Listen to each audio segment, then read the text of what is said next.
حکیم الامت تھانوی رحمۃ اللہ فرماتے ہیں اصول کے ساتھ سلوک اللہ کے راستے کو طے کرنا یہ ایمان کا پھاٹک ہے، بے اصولی کے ساتھ سلوک طے کرنا یہ کفر کا پھاٹک ہے۔ چند روز صحبت اہل اللہ میں رہنا اصول کے ساتھ ادب کے ساتھ آباد کر دیتا ہے، اور بے اصولیوں کے ساتھ رہنا برباد کر دیتا ہے۔ بے اصولیوں کے ساتھ رہنے کی وجہ سے جو کمائی بھی ہوتی ہے سب جمع پونجی بھی برباد ہو جاتی ہے، روحانی کمائی۔ جو چوری چھپے بے اصولیاں کرتا ہے وہ پھر ہلاک ہوتا ہے۔ اور ہمارے شیخ رحمۃ اللہ فرماتے تھے کہ گناہوں کو اوڑھنا بچھونا مت بناؤ، گناہوں کی عادت مت بناؤ، ورنہ نیک صحبتیں چھوڑ جائیں گی، چونکہ ظلمت اور نور میں پھر مناسبت نہیں ہوتی ہے، یا تو دن ہوتا ہے یا رات ہوتی ہے،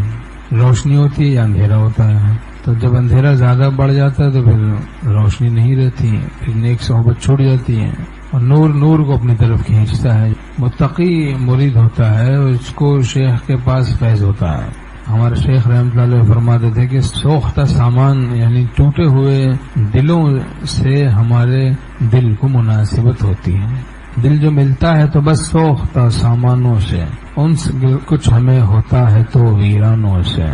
ہمارے شیخ رحمۃ اللہ فرماتے تھے جس کی اصلاح صحبت اہل اللہ میں بھی نہ ہو اس کی حالت اچھی نہیں، چونکہ یہ ہدایت کا بہت ہی بڑا سبب ہے کہ کونوا مع الصادقین، سچوں کی صحبت میں رہ پڑو، اللہ تعالیٰ فرماتے ہیں اس سے تقویٰ ملتا ہے، سچوں کی صحبت میں رہ پڑنے سے تقویٰ ملتا ہے۔ تو جس کو سچوں کی صحبت میں رہنے سے بھی تقویٰ نہ ملے تو اس کی حالت اچھی نہیں۔ فضل اور رحمت کے آسرے پر گناہ کرنا عجیب و غریب حالت ہے، حالت خراب ہے، اس کا کچھ اور مقصد ہے، نیت خراب ہے، یا تو ان کی خدا رسیدہ نگاہوں کے فیض سے کم ہیں جو اپنے دل میں خدا لے نہیں گئے، ان کی نیت ہی خراب ہوتی ہے، بعض اوقات وہ محروم ہوتے ہیں، جن کی نیت درست ہوتی ہے وہ مرحوم ہوتے ہیں، رحمت ہو جاتی ہے ان پر۔ ایسے ہی کسی حاجت سے بھی کوئی چلا جائے اہل اللہ کی صحبت میں وہ بھی محروم نہیں رہتا۔ ہم القوم لا یشقی بہم جلیسہم، کہ ایسے لوگ ہیں ان کے پاس بیٹھنے والا بدبخت نہیں ہوتا۔ مقصد ہی کچھ اور ہے، مقصد ہی کچھ دنیا کو بنایا ہوا ہے، تو پھر وہ محروم رہتے ہیں۔ بھنگی پاڑے کو تو چھوڑا، عطر کی دکان میں رہنے لگا، لیکن گو کی ڈبیا جیب میں رکھی ہوئی ہے چوری چھپے، تو مزاج بھنگیانہ مزاج شاہانہ میں نہیں بدلے گا۔ ایسے ہی صحبت اہل اللہ میں رہے،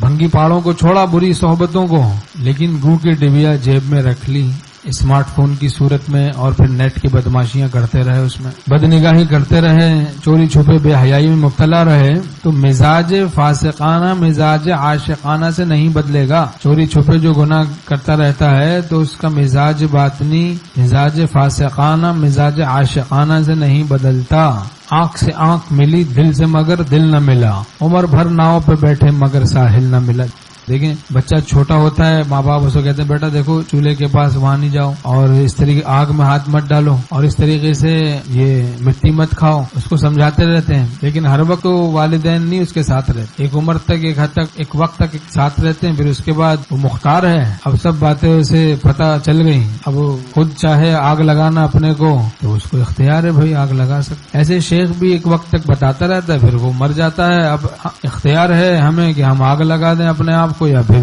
محفوظ رہیں۔ مرشد تجھ کو لے چلے گا دوش پر، راہ رو یہ تیرا خیال خام ہے، مرشد تو بس بتا دیتا ہے راہ چلنا راہ رو کا کام ہے۔ جو شیخ کی زندگی میں اتباع کر کے قدر نہیں کرتے جو لوگ، تو اس کے انتقال کے بعد وہ لوگ خوشحال نہیں ہوتے ہیں، دینی خوشحالی عام طور سے ان لوگوں کو نصیب نہیں ہوتی، اور جو لوگ اس کی زندگی میں قدر کرتے ہیں یعنی اس کی اتباع کرتے ہیں تو پھر خدا ان کو خوشحال کر دیتا ہے، دینی اعتبار سے بھی اور دنیاوی اعتبار سے بھی۔ دینی اعتبار سے جو خوشحال ہو جائے ولی اللہ ہو جائے تو دنیا تو تابع ہے دین کے، جیسے چڑیا کوئی پکڑ لے تو سایہ تو مجبور ہو جاتا ہے آنے پر، نہ چاہے کوئی کہ بھائی یہ سایہ نہ آئے، گھر میں داخل ہی نہ ہو، بس چڑیا آئے تو مجبور ہو کے پھر بھی سایہ ذلیل ہو کے آ رہا ہے، آنا ہی پڑتا ہے اس کو۔ دیندار بن جاتا ہے تو دنیا کی تو نعمتیں اس کو مل ہی جاتی ہیں۔ اللہ تعالی ہم سب کو اصول کے مطابق کے سلوک پر چلنے کی توفیق نصیب فرمائے۔